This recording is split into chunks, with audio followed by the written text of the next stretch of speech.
Good morning friends, I am Sandeep Kumar Reddy from engineers competitive training academy. आज हम लोग discuss करेंगे इंडियन कोस्ट गार्ड के रिलेटेड, जो कि मिनिस्ट्री ऑफ डिफेंस से आया हुआ है और काफ़ी इंपॉर्टेंट नोटिफिकेशन आपके लिए। जैसे कि इसके अंदर असिस्टेंट कमांडेंट के लिए जो कि जनरल ड्यूटी होता है, और साथ में पायलट और नेविगेटर के लिए अलग पोस्ट होती हैं। और जनरल ड्यूटी के अंदर वुमेन जो शॉर्ट सर्विस कमीशन के लिए जो जाते हैं, और टेक्निकल एंट्री भी होता है जो कि इंजीनियरिंग, इलेक्ट्रिकल एंड इलेक्ट्रॉनिक्स के लिए होता है। और सीपीएल यानी कमर्शियल पायलट लाइसेंस जिनके पास है उनका स्पेशल अलग एंट्री होता है। ये आपको जैसे कि सैलम में एक हरक्यूलिन कमर्शियल पायलट लाइसेंस वहाँ पे इश्यू करते हैं, आपको 2-3 साल की डिप्लोमा या कराते हैं इसका, ताकि आपको सीपीएल मिल सके।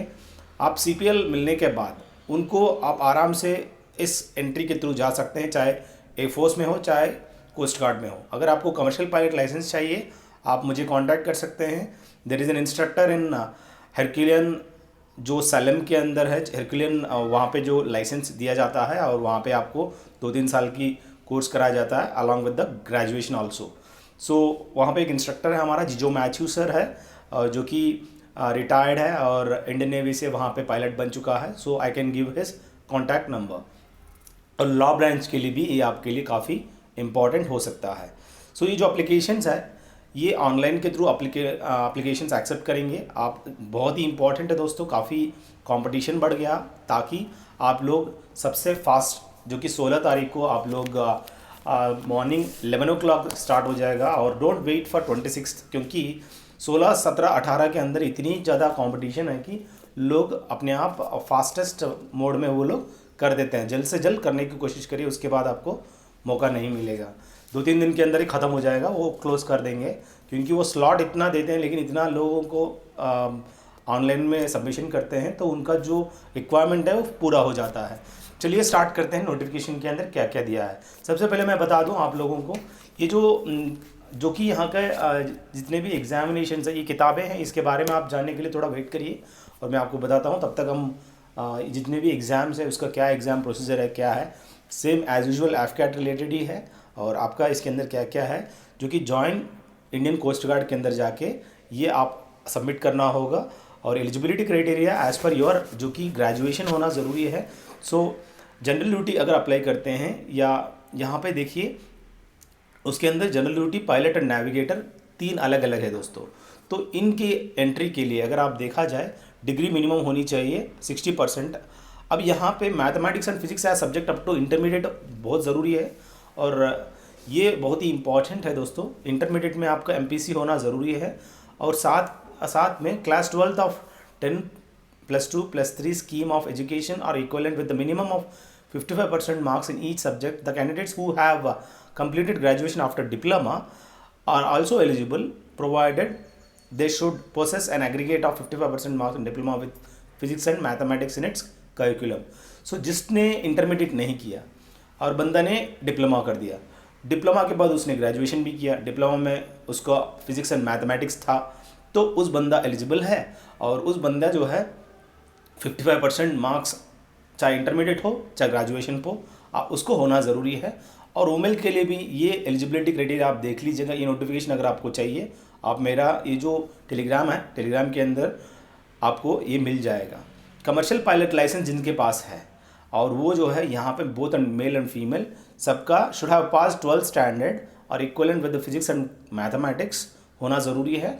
और minimum 55% marks in each subject वहाँ पे होना ज़रूरी है। अगर आप कमर्शियल पायलट लाइसेंस करते हैं, should process current commercial pilot licence issued validated by director general civil aviation on the date of submission of the application. ये उन्हीं लोगों को पता है जिसने इस कमर्शियल पायलट लाइसेंस कोर्स किया है, तो डोंट वरी अबाउट देम। वो लोग दे आर स्मार्ट, उनको पता है इसके बारे में, और जिनको 50% होना ज़रूरी है। और टेक्निकल ब्रांच जो भी है उनकी एज एलिजिबिलिटी देख लीजिए, 98 से लेकर 2002 के बीच में उनकी होनी चाहिए। बाकी जो मैकेनिकल रिलेटेड जो भी 60% एग्रीगेट होनी चाहिए वो आप राइट साइड में आप देख सकते हैं। और इलेक्ट्रिकल और इलेक्ट्रॉनिक्स का भी सेम 60% होना ज़रूरी है, और एमपीसी होना ज़रूरी है। और लॉ करिकुलम के लिए जो कि यहाँ पे 93 से लेके 2002 के बीच में आप देख सकते हो, और जो रिकग्नाइज्ड यूनिवर्सिटी से 60% मिनिमम होना ज़रूरी है। यहाँ शॉर्ट सर्विस अपॉइंटमेंट जो होता है ये औरतों के लिए इनिशियली जैसे कि 8 साल दिया जाता है, वो 10 साल तक एक्सटेंड किया जाता है। अगर उनकी परफॉर्मेंस अच्छी थी, बहुत अच्छी है, देन 14 ईयर्स की मैक्सिमम एक्सटेंशन देखने को मिलेगा। जो जनरल ड्यूटी स्कीम जो होता है और मेल के लिए वो पायलट बन सकते हैं या नेविगेटर बन सकते हैं। उस ट्रेनिंग जो होता है इंडियन नेवल एकेडमी एजीमाला में, जो कि सभी जानते हैं नेवल एकेडमी पायनूर केरला के अंदर है, जो नेवल एकेडमी के अंदर ही आप लोगों को भेजा जाएगा ताकि वहाँ पे आपको ट्रेनिंग दिया सके along with the Indian naval officers.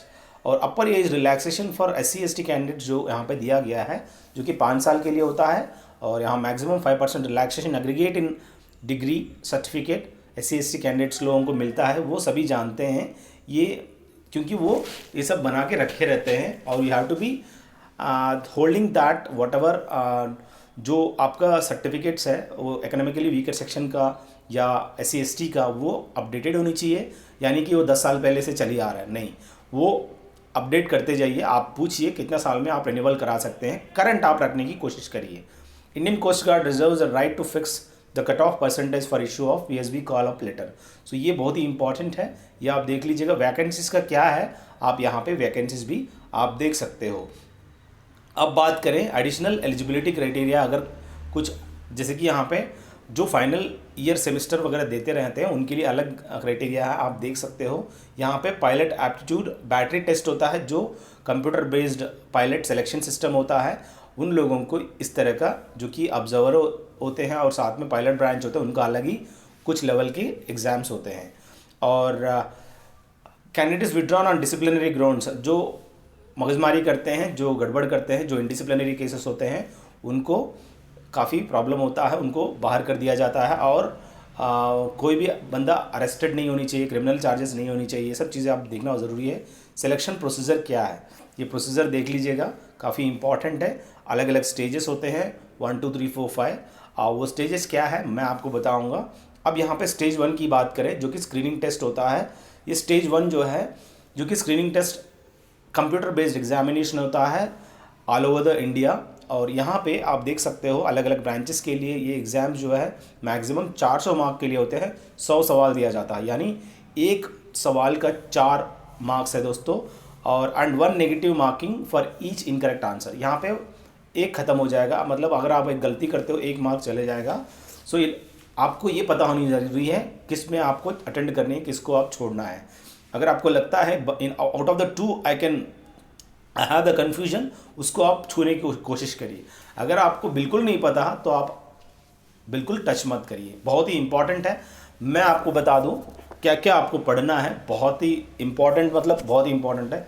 जैसे कि मैं ऑल इन वन किताब मैंने जैसे बताया था अभी, ऑल इन वन जो किताब है, ये किताब ऐसे किताब है जो कि आपको हर एग्ज़ाम के लिए काफ़ी इंपॉर्टेंट है। टॉपिक वाइज अलग अलग टॉपिक्स दिया गया है, मैंने खुद ही इसको प्रिपेयर किया, मैं दूसरी किताबें रिकमेंड नहीं करूँगा। रीज़न ये है कि आई हैव द एबिलिटी, इतनी टॉपिक्स है कि 163 टॉपिक्स इसके अंदर दिया गया है और पूरा का पूरा इस तरह पिक्चराइज्ड एक्सप्लेनेशन किया गया है। आप कड़क इसको ले सकते हैं, फिजिक्स केमिस्ट्री हो, चाहे बायोलॉजी हो, चाहे हिस्ट्री हो, चाहे जनरल नॉलेज हो, हर चीज़ इसके अंदर है। ये किताब की ईच किताब की जो प्राइस है 1000 रुपया का है, जो बहुत ही इंपॉर्टेंट हो सकता है हर एग्जाम के लिए। अब बात करें रीजनिंग एंड न्यूमेरिकल एबिलिटी की, जो कि कोस्ट गार्ड की जो पेपर्स मैंने ऑलरेडी डला हुआ है वो पेपर्स आपको दिया जाएगा ताकि आपको काफ़ी अच्छी पकड़ हो सके। अब बात करें general science and mathematical aptitude. अब जैसे कि मैंने अभी बताया था, जनरल साइंस कवर हो जाएगा, जो कि आपके अंदर फिजिक्स केमिस्ट्री एंड बायोलॉजी आपको दिया जाता है और इस ऑल इन वन के अंदर आप देख सकते हो। मैथमेटिकल एप्टीट्यूड जो कि अरिथमेटिक लेवल होता है, जो मैं आपको जो कोस्ट गार्ड के पेपर्स ऑलरेडी मैंने डाला हुआ है, आप जाके चेक कर सकते हैं, वो पेपर्स हम आपको भेजा जाएगा। They are the best actually. और जनरल नॉलेज तो इसके अंदर कवर हो ही जाएगा। तो मैं आपको ये जो किताबें हैं, this books will be helpful for you. And अगर आपको जनरल कैप्सूल ये भी आपको दिया जाएगा और ये सब चीज़ें आप लोगों को काफ़ी हेल्पफुल रहेगा। आप ज़रूर इन्हें लेने की कोशिश करिए। I hope not only section 1, अब सेक्शन 2 जो है मैकेनिकल एंट्री वालों के लिए अलग ही लेवल के होते हैं, और सेक्शन 3 जो कि मैकेनिकल वाला का सेपरेट एक मैकेनिकल होता है। बाकी अगर आपको चाहिए आप कवर हो जाएगा ये सब चीज़ें। अब बात करें यहाँ पे जो मार्क्स की, जो नंबर ऑफ क्वेश्चन है 25-25 रहेगा, 100 क्वेश्चन रहेगा, 2 घंटा का टाइम है, बहुत ज़्यादा है। 2 घंटा इज़ टू मच, इतनी ज़्यादा ज़रूरत नहीं होती। अगर आप CHSL या CGL या MTS एग्ज़ाम लिखते हैं तो वहाँ पे 1 घंटा का होता है, यहाँ पे बल्कि आपको 2 घंटा दिया, जो बल्कि ह्यूज टाइम है। इतना टाइम है कि आप इस टाइम में बहुत कुछ स्कोर कर सकते हैं, जो कि यहाँ पे पासिंग मार्क्स कितना होनी चाहिए, कितना कट ऑफ आपको जाता है, डिपेंड्स ऑन द जो इंटरव्यू पे आधारित पर है। अब सेक्शन 3 जो है इलेक्ट्रिकल और इलेक्ट्रॉनिक्स के लिए होता है। अब बात करें जो मेरिट बनता है और एक कट ऑफ जाता है, उसके बाद आप लोगों को बुलाया जाएगा इस एग्जामिनेशन के बाद, जिन्होंने अच्छा परफॉर्म किया है और कट ऑफ जितना गया उससे ऊपर थे। इसका जो एग्ज़ाम स्टैंडर्ड है बहुत आसान है। सो ये preliminary selection based on the performance stage 1, अगर आपका अच्छा परफॉर्मेंस किया है तो स्टेज 1 में आपने अच्छा कर किया तो स्टेज 2 में चले जाओगे, शॉर्टलिस्ट किया जाएगा। Will be conduct for a day, 1 दिन तक होगा। नोएडा, मुंबई या गोवा या चेन्नई, कोलकाता, इस अलग अलग जगह पे ये कंडक्ट किया जाएगा, क्योंकि नॉर्थ ईस्ट वेस्ट साउथ के हिसाब से ये कंडक्ट करते हैं। साउथ वालों के लिए चेन्नई है, नॉर्थ वालों के लिए इस तरह आप देख सकते हो Noida, Kolkata and Mumbai. So candidates will be screen through the computer cognitive battery test for the PPDT। ये CCBT एक एग्ज़ाम होता है और साथ में एक होता है PPDT, ये आपको मालूम होना ज़रूरी है और इनके बारे में आप इंटरनेट में सर्च कर सकते हैं, काफ़ी अच्छी वीडियोस देख सकते हो। So candidate expected to speak and discuss in English. आपको you must know English how to speak. If you are fail to speak in English, I am very sorry, you are no way. However, they are free to speak in Hindi if they wish to do so. हाँ, there are some stages, अगर आपको अंग्रेज़ी बिल्कुल नहीं आता है, it is mandatory also, you have to know. North Indian guides के लिए काफ़ी इंपॉर्टेंट है। लोगों को लगता है सर मुझे हिंदी आता है तो मैं हिंदी में डिस्कस करूँगा, ऐसा नहीं है। वहाँ पे जाने के बाद कि साउथ इंडियंस वहाँ पे अगर ऑफिसर्स रहेंगे तो आपको बताया जाएगा you speak in English also, because there are Kerala और South Indian people, so you can't every time you can't speak in Hindi, let other people also understand. तो उस टाइम पे you must speak in English, which is very important.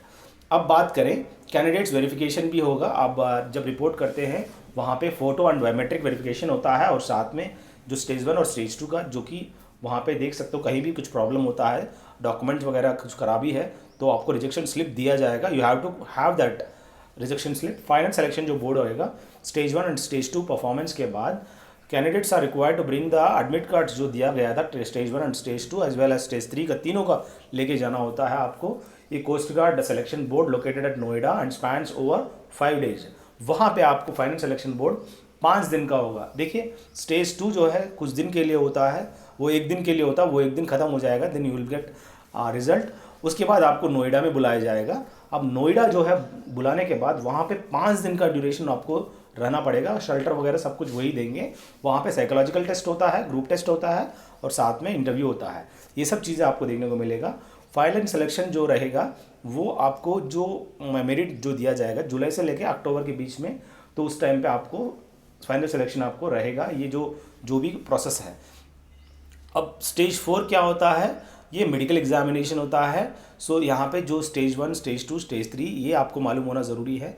और stage 4 के अंदर medical होता है और साथ में और उनकी जो मेडिकल डॉक्यूमेंट एग्जामिनेशन के अंदर वो कुल मिला के अगर आप अनफिट हो जाते हो तो 42 डेज़ के अंदर आपको प्रूफ करना होगा अगर कोई भी टेम्प्रेरी अनफिट होता है तो। स्टेज 5 में क्या होता है, इंडक्शन होता है जो कि ऑल ओवर इंडिया मेरिट निकाला जाता है और उसके बाद नेवल ओरिएंटेशन कोर्स आपको भेजा जाएगा, आपको आइजिमला जो कि वहाँ पे इंडक्शन जो कि आपको भर्ती कराया जाएगा और रिजल्ट डिक्लेरेशन वगैरह आपको जल्द से जल्द after the completion of this stage 5 आपको बताया जाएगा। सो ये सब चीज़ें आपको मालूम होना ज़रूरी है। अप्लाई करने का जो प्रोसीजर है हम आपको बता दिया, कोई प्रॉब्लम नहीं होगी। सो इस तरह आप लोग रखने की कोशिश करिए। डॉक्यूमेंट्स क्या क्या होनी चाहिए, वो क्या क्या उसका रिलेटेड है। पासपोर्ट साइज़ कलर फोटोग्राफ होनी चाहिए। Should not taken before December. So यहाँ पे टेकन नॉट बिफोर डिसम्बर 2021। तो कहने का मतलब यहाँ पे जो भी देख सकते हो डिसम्बर 2021 के बाद आप डेट रख के आप करने की कोशिश करिए। और स्पेक्टिकल्स मत पहनिए, इसको निकालिए और एक ब्लैक स्लेट रख के अपना नाम और डेट ऑफ द फोटोग्राफ, जो आप फोटोग्राफ रहेगा उसका जो डेट क्लियरली आपको दिखाई देना चाहिए चार्ट पीस के साथ। सो साइन स्कैन सिग्नेचर होनी चाहिए आपके साथ, left and right thumb impression image भी बहुत ज़रूरी है और डेट ऑफ बर्थ होनी चाहिए, photo identity proof, category certificate अगर है तो, डिक्लेरेशन एक होता है फॉर्मेट अवेलेबल है उस declaration, I hear bye certify ऐसा करके डिक्लेरेशन होता है, सर्विस सर्टिफिकेट और ये जितने भी डॉक्यूमेंट्स हैं वो आपके पास होना बहुत ज़रूरी है during the time of PSB, that is stage 2 के टाइम पे। ये सब आप रखने की कोशिश करिए। तो एग्ज़ामिनेशन फ़ी रहेगा 250 रुपया, और एग्ज़ामिनेशन फ़ी आपको पेमेंट करना होगा, और SC ST वालों के लिए फ्री है। और ट्रैवल एक्सपेंसेस भी आपको देख सकते हो कितना रुपया मिलेगा, क्या मिलेगा, डिपेंड्स ऑन आपको वहाँ जाने के बाद आपको दिया जाएगा। आप अपना ओरिजिनल टिकट्स रखिए साथ में, और अलग अलग देख लीजिएगा स्टेज 1, 2, 3 एंड 4 किस हिसाब से आपको ईमेल आईडी में कोई प्रॉब्लम होता है, इन रिस्पेक्टिव ईमेल्स में आप कॉल कर सकते हैं, आप मैसेज कर सकते हैं। स्क्रीन 1 में क्या है, स्टेज 1 में, और साथ में क्या क्या लेके जाना चाहिए, स्टेज 2 में क्या क्या लेके जाना चाहिए, आपको पूरा डॉक्यूमेंट्स आपको इसके अंदर दिया गया है। स्टेज 4 और स्टेज 5 में क्या क्या आपके पास होना ज़रूरी है, ये सब चीज़ें डॉक्यूमेंट्स आप देख लीजिएगा। अब बात करें हाइट वेट की, बात कर रहे हैं यहाँ पे जो फिज़िकल स्टैंडर्ड की, आप एज़ पर मिनिमम जो है वुमेन के लिए 152 है, लड़कों के लिए 162 होना ज़रूरी है। आई सेट एकदम नॉर्मल होनी चाहिए। अगर कहीं भी कुछ प्रॉब्लम होता है तो थोड़ा सा एलिजिबल है। टैटू जो है नॉट परमिटेड है। और यहाँ पे देख लीजिएगा वो inner face of the four arm allowed है, बाकी जगह नहीं है। और validity of selection, merit list वगैरह आप देख लीजिए, और ट्रेनिंग वगैरह देख लीजिए, और क्या रीज़न की वजह रिजेक्ट होता है, ये पूरा का पूरा आप नोटिफिकेशन मेरा उसमें चेक कर लीजिए, काफ़ी हेल्पफुल रहेगा। तो ये आपके लिए बहुत ही इंपॉर्टेंट हो सकता है दोस्तों। चेक कर लीजिए क्या क्या बेनिफिट्स मिलेगा और क्या है, लास्ट डेट क्या है। Don't wait up to the last date. So ये आपके लिए काफ़ी महत्वपूर्ण हो सकता है। Don't worry about the syllabus, that syllabi I will provide for you. You can call me on 7666730252, जिससे आपको मैं अपना किताब भेज सकूँ और I can give you the best books. Thank you guys, have a good day, have a great life.